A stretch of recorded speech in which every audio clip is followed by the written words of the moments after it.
This is Marketing Heroes Unfiltered, the journey to CMO, the podcast where we interview high-achieving B2B marketers to know their stories, struggles, and insights in this fast-paced and competitive industry. Hosted by Leslie Carruthers and Danny Muscaplat, let's meet today's hero. Hunter Hoffman is Chief Marketing Officer for AmTrust Financial. He oversees the firm's global marketing strategy, content creation, and distribution worldwide.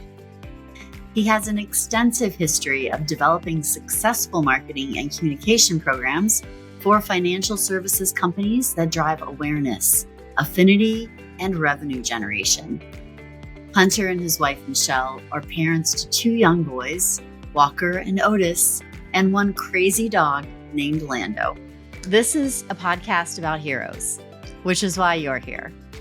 Well, welcome, Hunter. Thank you so much for joining us today. Yeah, the hero part makes me a little uncomfortable, but I do appreciate the opportunity to talk to you. Have you looked at your LinkedIn page, sir?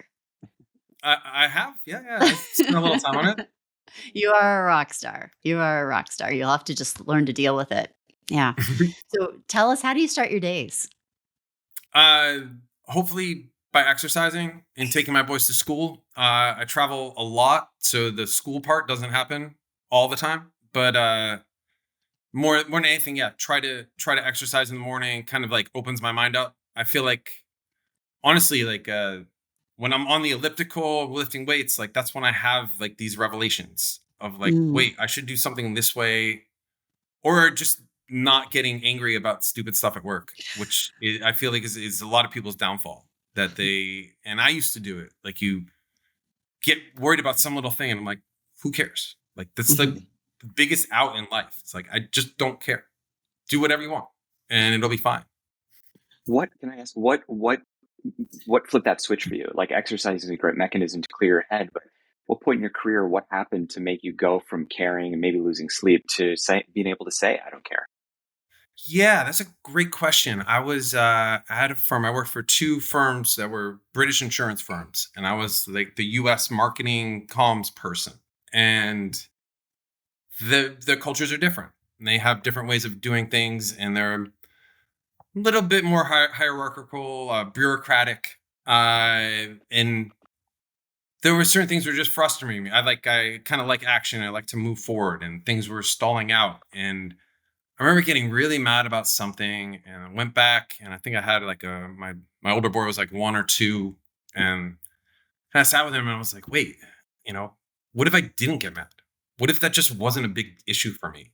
And I moved on to something else. Like, would that hurt my career? Would it help my career? And like at a certain point, I was like, you're feeding the beast. Like, you're hurting yourself by caring about these dumb things. And what I ask people these days when I see them doing that on my team, it's like, how is that going to make your life better?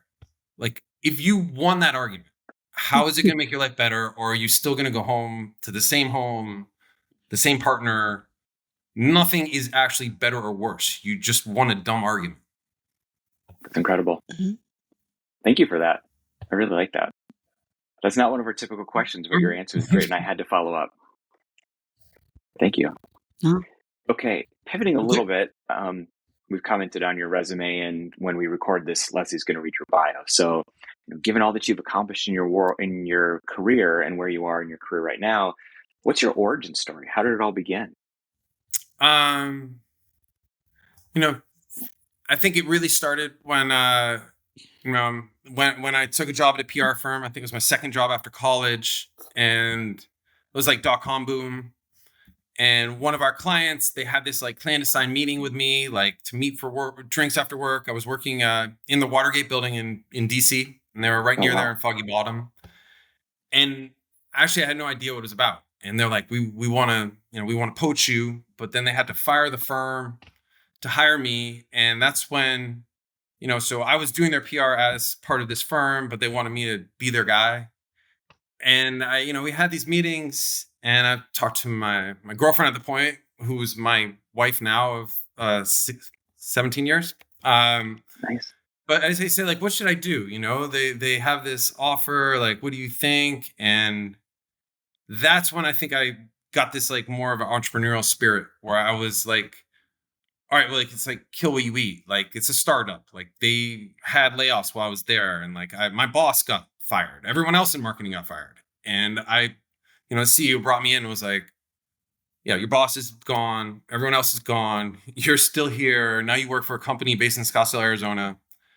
And like that was like that pivot moment. Like, do you jump in or kind of like slide back and say like, all right, what do I do? And that's we moved to Scottsdale.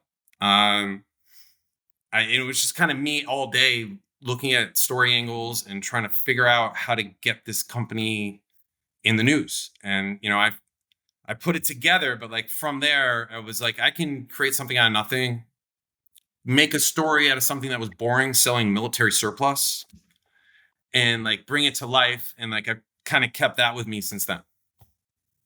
That's incredible. So is that why they approached you? Was it that creative energy and your ability to think outside the box that drew them to you to begin with?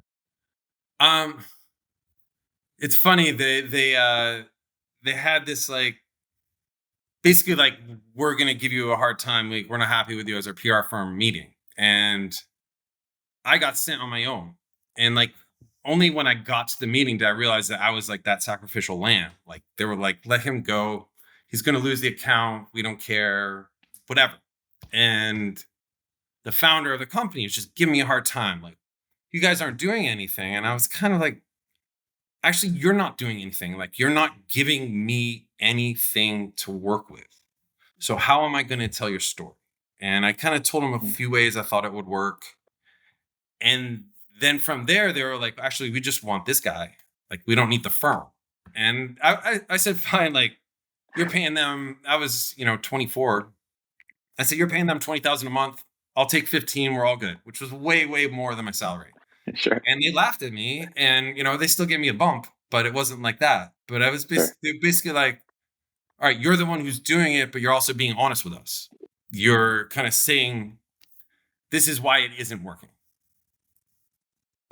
That's really cool. I like the authenticity too on both sides. Like you said, they were being honest. That's incredibly rare. I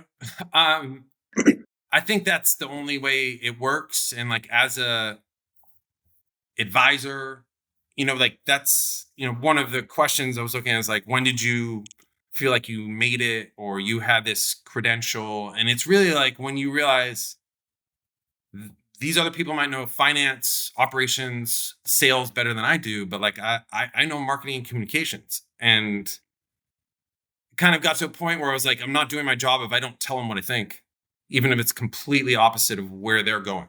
And just say like, never want to say I told you so, but like you set yourself up because in the future, they'll come back and say, and I've had it happen a million times.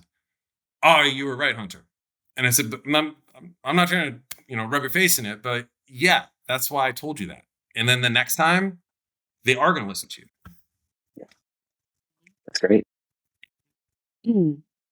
Love it. And I love the background, as a CMO, having been a freelance writer and editor at major publications and coming up through PR and comms.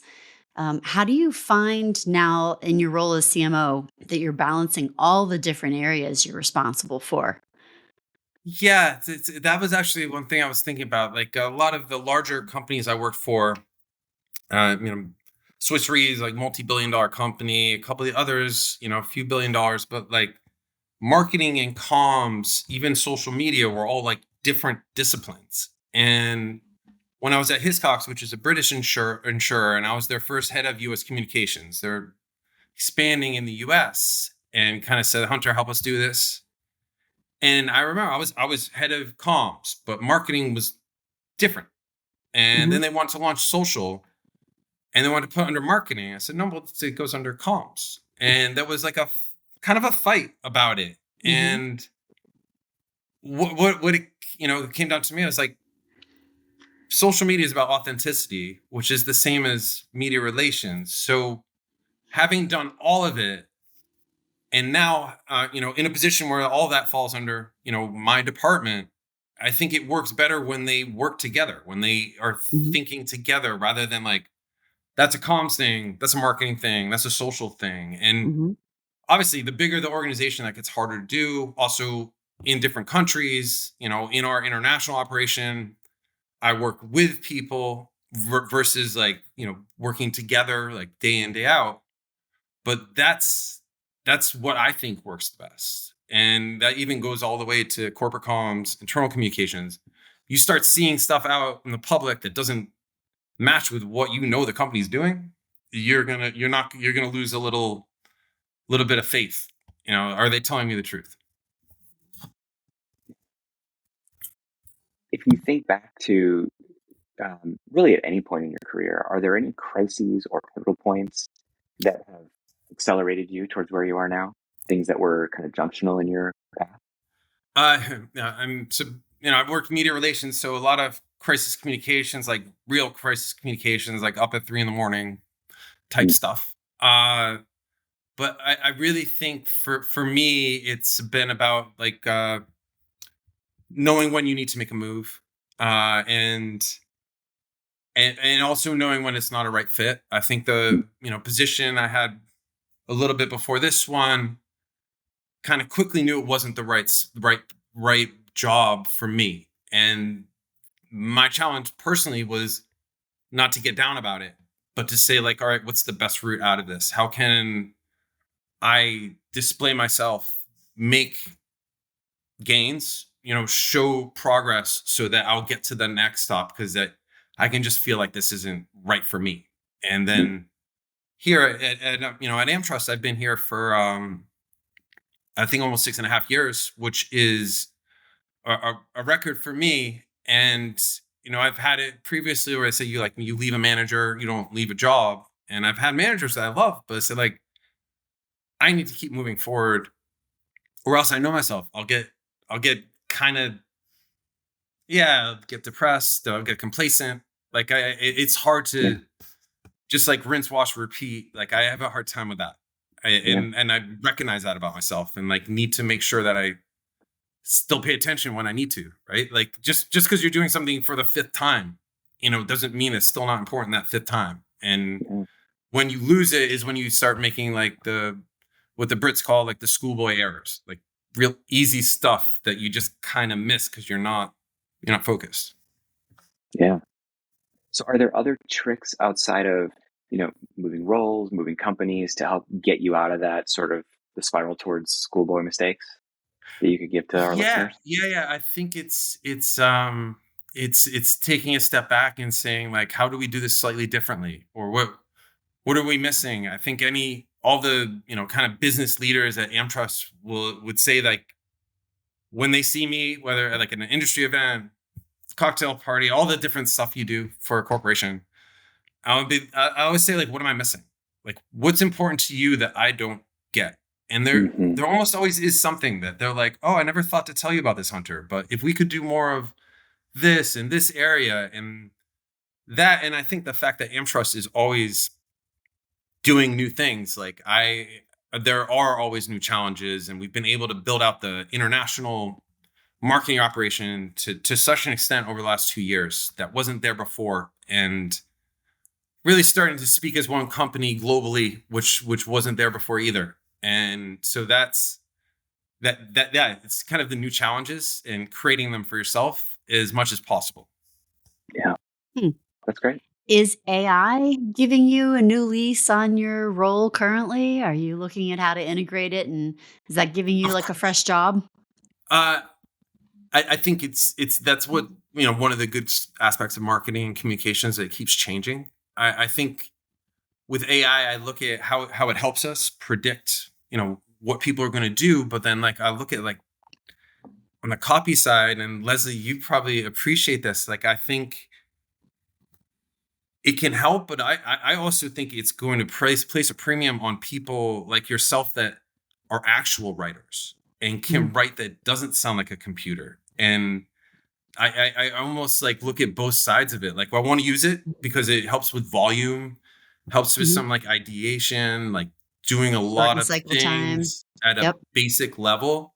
But I still step back and I'm like, yeah, but I know what real writing looks like, and everyone does, because it resonates differently. And now you're used to seeing stuff online. You're like, I don't think a I don't think a person wrote that.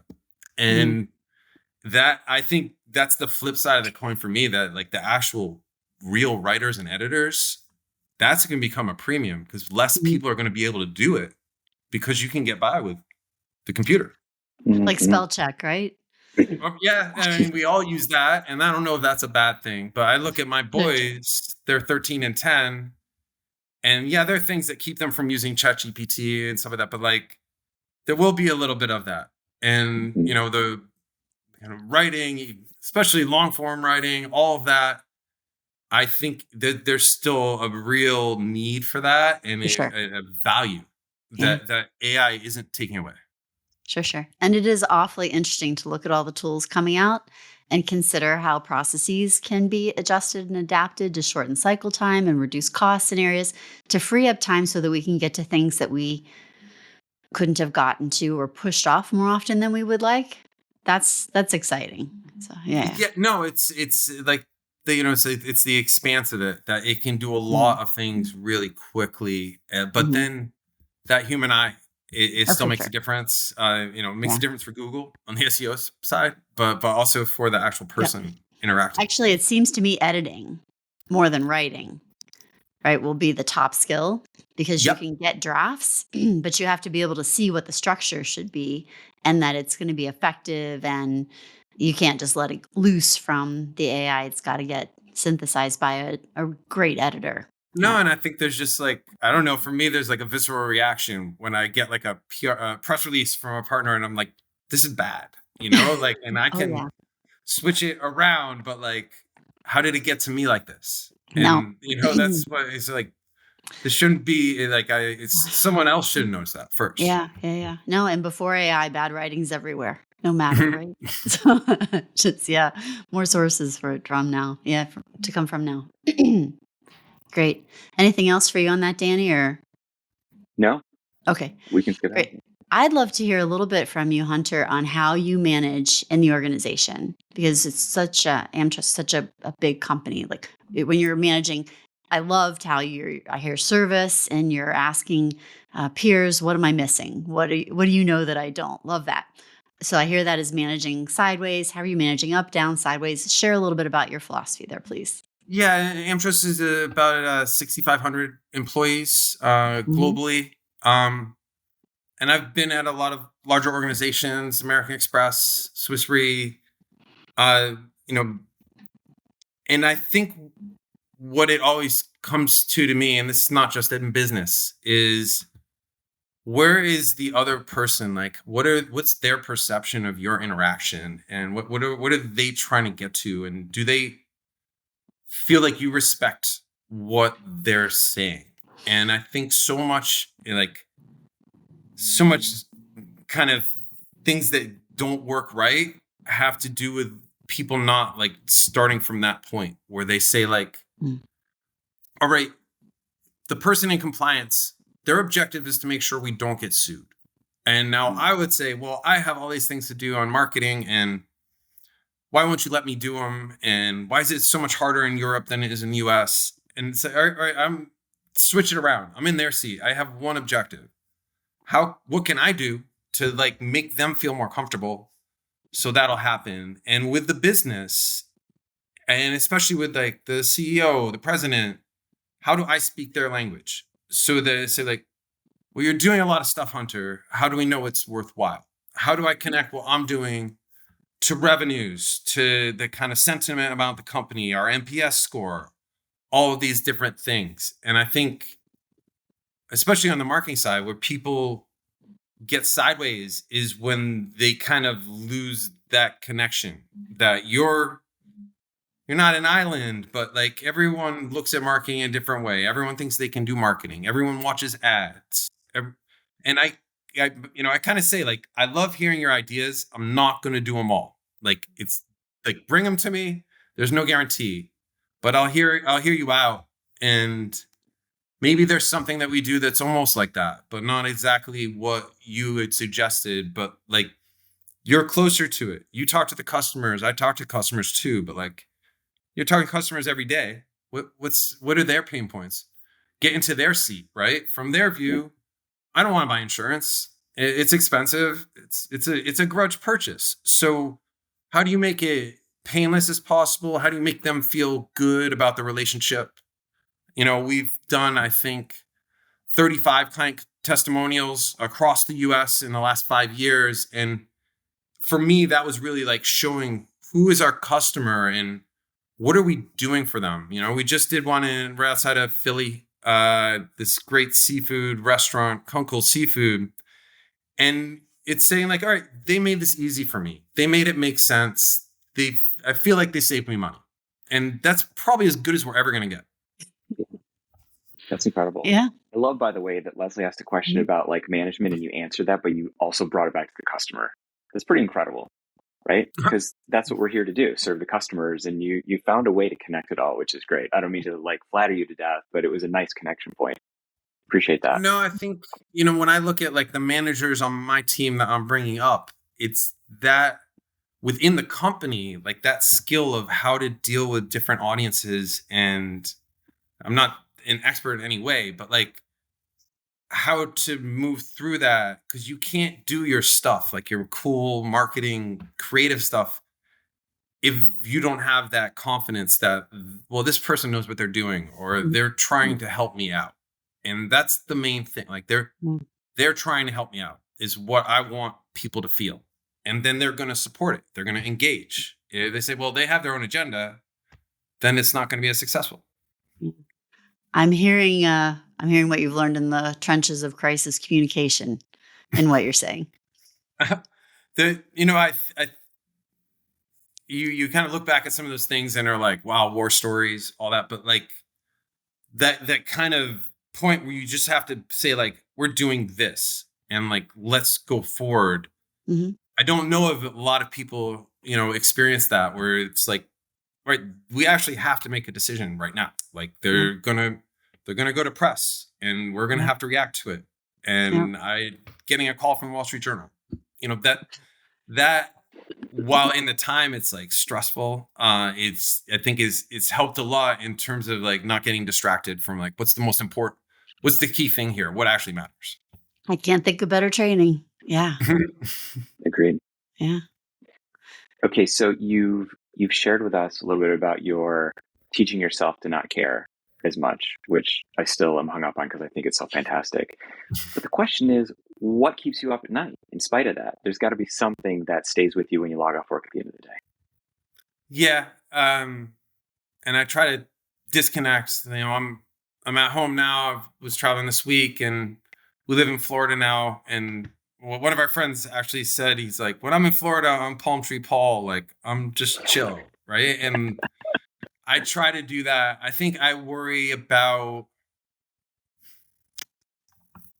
I worry about falling behind, like not seeing the next wave of stuff. But I also, I will let myself get down on some of like the business dynamics. Business is always changing. And like, am I staying with it? Am I still doing what they want me to do? And I think it's a bit of a balance because they're also like, Hunter, come up to us with more new ideas. And I'm like, well, yeah, they've kind of all worked out so far, but like, what about when it doesn't? And what is that going to mean? And I think I have a license to do that now, but like, how do you balance that out with introducing new things, socializing things before you do them, And I think I've learned that a lot as I've gotten older, like having these conversations and saying, I'm thinking about doing this. What do you think? And seeing where actually there might be resistance that you didn't even know about.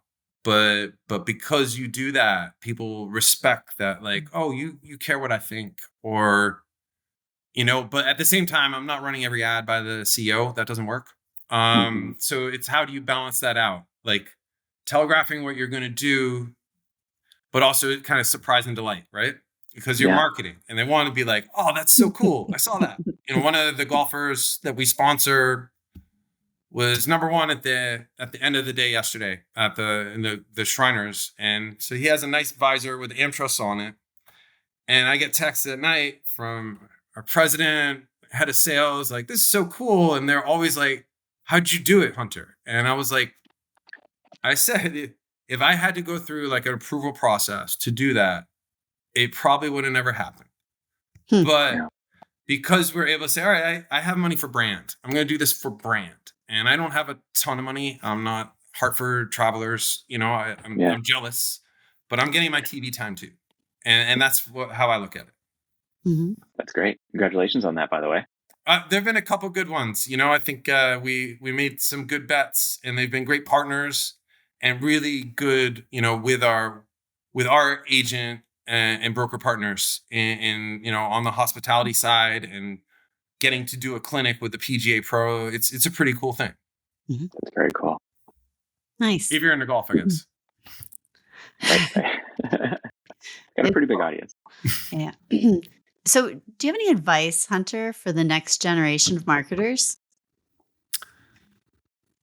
Yeah, I think I'm like, and comms people. Yeah, kind of coming out of, say you're coming out of college or early in your career.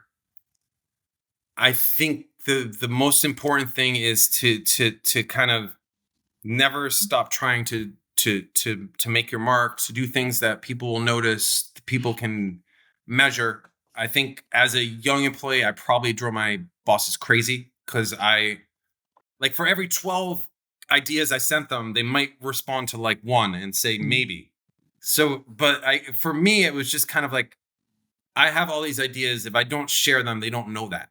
And if any of them break through, that's my ladder to the next, the next job, the next position. But putting points on the board, making, showing what did you do? Did you just answer your emails, answer the phone, or were you trying to drive new things? And it's every organization is different. Some are easier or harder to do that. And for me, where I am now, I have this balance of the large corporate with this entrepreneurial kind of vision that I think is a good fit for me. When I came on, I first met the CEO, Barry Ziskind, and my manager, she was head of corporate comms, and she said, Hunter's here to get good press for us. And AmTrust at that point wasn't getting great press. And he said, so do it. Just go ahead and do it. I'm not going to tell you what to do. I don't care how you do it. And I do warn people, if you have an idea, they're going to say, all right, run with it. And you need to figure out how to make it work. No one else is going to, people will work with you, but they're not going to do it for you. That's great. So if you could go back in your career, is there anything you would do differently? I do my pre-reading, and I looked at that, and I kind of say, you can't, no, I would never change anything in life. It all happens for a reason. The sliding doors type thing. You're where you are, when you are, for that reason, and you don't know it at the time. You only know it, looking back. So no, I don't. Great. I really don't think so. I could say I could have gone. There's just so many different things, but I don't think it would. I'm happy now, so I wouldn't. But there might have been times in my life where I would said a different answer. That's great. Is there a burning topic? You've got a bit of a platform here. Is there anything that you'd like to share about or say something about? Honestly, with what's gone on this week in Israel and the Middle East, and been through it on the corporate comms marketing side with BLM and all the riots. It's really how do we stay true to our personal beliefs but serve the company at the same time? And where is that balance? I think it's a day-to-day thing in terms of when do you engage and when don't you? And my guiding principle is does it matter to your business? Is this affecting your business? Then you should have a POV, a point of view on it. If it's not, maybe that's not the right way to speak out, and maybe it's the individual, but also how do you manage those individual voices as a corporate where they're kind of representing your company as well? And I've been through all of this, and I feel like there have been good things and bad things, but I don't think that's going away. I think that's something that we're all going to have to think about in cancel culture, positively, negatively. How do you thread the needle and feel good about what you're doing as well? So I mean, it's a very vague thing, but I think I see it as something that this is not going away, and it'll probably become more and more prevalent, going forward, even more in the consumer space than, B2B where I am.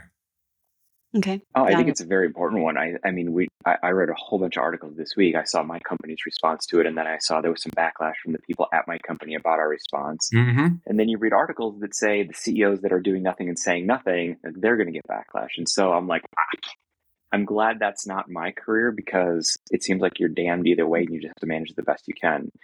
It's a little bit of that, right? It's like choose a path, and there's no right answer. There's what you think is right now. And kind of, but you consider how's this going to play internally? If we say this externally, there's no, you're not homogenous, right? There are going to be people on all ends of the spectrum that work for you. And how do you keep them believing and motivated and feeling connected if you say something that's creates divisions? But at the same time, just sitting on the sidelines isn't always possible either. So and the employees will tell you that, like, why aren't you saying something? Yeah. Before we do speed round, Danny, I want to go back to a question. It's calling me and I can't let it go. I love how I can see how you're thinking and your philosophies through your answers, Hunter. So if there's something you're comfortable sharing, I'd love to hear, if you would, a big, hairy problem that you've worked out recently, and share how you've worked it out, like how you thought about it and how you handled it, just as an example for folks. Okay, and this will talk a little bit to what we were talking about like the socialization and working as one org. And so we're putting in new marketing automation software, which is a good thing. We'll get more of our marketing pieces in the hands of our agents. We do, I think, a good job now, but this will definitely make it better. And we were just at our sales conference up in Boston, beginning of September, and I did my speech. And right before I was about to do it, someone on the kind of sales operations side came by. I said, "Oh, I see you said you're going to do this. Have you signed with this partner yet? Have you signed with this platform?" And I said, "No, but I think we're going to." And she said, "Well, I don't know," and kind of threw cold water over it. And I said, "All right." And she said, like, "Well, can we put other brands on this slide? I don't want everyone to think we're going with this one provider." And I kind of was like, I've done my presentation. Like, I've been working on this for a while. I'm going to present to 200 people. Like, I know what I'm going to say. And kind of was like, that's fine. But like, I was a little wishy-washy on changing it. And she kind of said, "Well, if I change it and you approve it, is all right." I said, "Okay, I'm going up on stage tomorrow. That's fine." But that was the start of the story where we kind of widened the circle. Whereas I don't need to necessarily, vet all this by a million people. I'd already talked to the sales leaders, and these are a different part of the org. But I said, like, let's let everyone give their thoughts, give their voice, and let's get to a point where everyone feels good about this. I feel good about it, but and that delayed everything. It's probably pushed it back 6 weeks. But now I feel like we are in that spot where we can all move together and not have, I kind of hate when there's people kind of like throwing darts at you. Like, I don't want you to succeed and all that. Like, how do I make it so that we all are trying for the greater good? We're all working together. I don't work for Hunter. I don't work for the marketing org. I work for AmTrust. And in my spot, I work with all of the different areas of the business. So I'm kind of able to say, like, well, if this doesn't work for you, like, I'll go work with the people in London or Italy, or, there's plenty of avenues. So like, nothing's pushed on you, but I will keep presenting you with different opportunities. And, pushing on open doors is one of my like philosophies, is like, all right, if you're going to help me help you, we're probably going to work together more than someone who is, skeptical of the, the value of our interactions. Yeah. Great. Amen. Thank you. Okay. Is that what you're looking for, Leslie? Yeah. No, that's good. That's good. I appreciate it. Yeah. That's good. All right. Speed round, Danny. Yeah. Speed round. So we didn't tell Hunter, you about this part, Hunter. Yeah. Quick No, I was about to say, little, like, I did do my research, but you I did. don't. So we leave this off just so that you don't think about it too much. It's not supposed to trick you or trap you. It's not the hot seat. It's just a fun little thing that we do at the end. So All right. answer as fast as you can, but most people find this actually the most difficult to answer, even though they're simple questions. Okay. Mm-hmm. Is it one word So answers or with? whatever Okay. you'd like to do, you can speak as long as you want. So, I'm going to go first. Okay. So Hunter, if your career is a movie, who plays you? Wow. I'd like to say Matt Damon. I lived in Massachusetts a little bit, and I would like to say I look something like him. He's a movie star. I'm not. Yeah. Yeah, that's great. Nice. What's your favorite KPI? Engagement. I really look at, I think maybe because I came from that PR and social background, but I look at engagement as something that if you have high engagement with a piece of content, it's going to follow through in your paid efforts and kind of everything else. But that's the bellwether for me. Got it. First job, worst job? First job was mowing lawns. I started with my grandmother's lawn, Mattapoisett, Mass, and then ended up doing, I think, like 6 or 7 neighbors. So I had this little lawn mowing business when I was 14, 15. My worst job, I worked for Mass PERG, which was like a public advocacy group. And I had to go door to door one summer, getting people to donate to them. And they basically said, like, you have 3 days to get $400 of donations and you'll make the staff or whatever it was. And I did that the first day. And I spent the next 2 days up in Nahant, Mass, like north of Boston, just on the beach. Because I was like, once I made my numbers, I didn't want to knock on any more doors. And they kind of brought me in that third night and were like, Hunter, you were like spotted on the beach, like literally not working. And I was like, yeah, I hate this job. I hate it. I'm like, all right, so we're done. I was like, yeah, I just wanted to prove myself I could sell it, but then I'm done. Like, I don't like knocking on people's doors. That's not me. I love that. What's your favorite productivity hack? Yeah, putting away your phone. There you go. Turning off your email. I don't do it enough though. What's the last book you read? It's this book, and it is kind of inside the NRA, how the NRA became so powerful in America, but also their calm strategy, like what they did to resonate with groups. They used to be much smaller and incredibly poorly managed. It's amazing how big a factor they are in America, considering it's like a few people in Alexandria, Virginia, who don't really know what they're doing. And what was the title? There's a bit of glare on the cover. Misfire. Inside the Downfall of the NRA by Tim Mark. I think right now when like I read about a book, usually like Wall Street Journal book review, I just buy it immediately and then like figure out whether I like it or not. But like if I say like that's interesting, I'll just go on the Amazon link and buy it as soon as I can. Got it. Leslie, we need to make a book list. We ask this question every time. You're and right. not published. Oh, that's a good idea. Absolutely. Yeah. We started a book club at AmTrust about a year ago and read these different books and then have a talk about them every 3 months or so. It's been really nice. That's great. Awesome. Who's the most fascinating contact on your phone? Fascinating contact. Hayden Buckley is one of the golfers that we sponsor, and he only got in touch with me because he couldn't find us when we were at the hotel one time when we did an event. But it's not like we text back and forth. But he is a PGA pro. He is, nice. I think going to do a lot of things in his career. Oh yeah. Very nice. That's great. What was your worst subject in school? It's funny. I think it would say math, and then came a point and I wanted to go back to school after college, business school. And of course, there's a decent amount of math involved.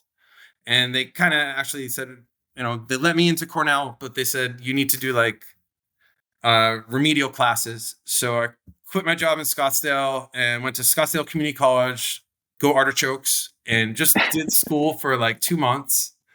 And that was actually like so much pressure because if I didn't get like a B+ or better, they weren't going to let me go to Cornell. And so like that was my job for 2 months. And I actually realized I wasn't that bad at math. I always just thought I was. And that's why I tell my little boy Otis, who says I stink at math. And I'm like, you don't even know. You're in 5th grade. Like, you don't know that you stink at math. And he's been working with tutor, doing much better. But like, it's almost that the confidence that I whatever, at some point I tried some math problem and didn't get it right. And then just thought I wasn't good at it. Yep. And then, we had this finance class at Cornell the first year, and I thought it was just so hard, and I would just barely do it, and was hoping to get a B at least. And then I found out after, like, there were like 10 people who failed completely and had this like secret remedial class, like in the corner of the building. And I'm like, oh, wow. I thought I was the dumbest. Like, other people are having an even harder time. Yeah. Awesome. If you could be famous for one thing, what would it be? Come up with something new that people hadn't seen before. Cool. Great. Can you describe yourself in 5 words? I'd say understanding, energetic, empathetic, family focused. Nice. That's great. What's the best compliment you've ever gotten? When people say you're a nice person. Nice. Awesome. All right, you can relax. Unless Daniel has anything in his pocket, we're good. No, that's always such a great one to end on. And I love that that's your favorite, because I get told, like, you're too nice. It doesn't work. You can't be a nice guy in corporate America. And I think you've proven you can. This hour that we spent together has been so fun. You are so nice. You to give us your time, to be as authentic and transparent as you've been. I get it. You are very nice. Thank you so much. Oh, that's great. No, thank you so much. This is cool. This was fun. Yeah. Cool. Awesome. So thank you so much, Hunter. Really appreciate it. Oh, no, this has been great. Thanks so much. Cool. Thank you. Have a great one. All right. Talk to you. Bye. Thank you for staying tuned. If you're enjoying these conversations, we would appreciate it if you subscribed and give us a 5-star rating. It helps us increase the podcast's reach. Thank you. See you next week with more inspiring stories. This episode of Marketing Heroes is brought to you by The Search Guru, produced by Circle Audio, and podcast cover by Andra Lazord.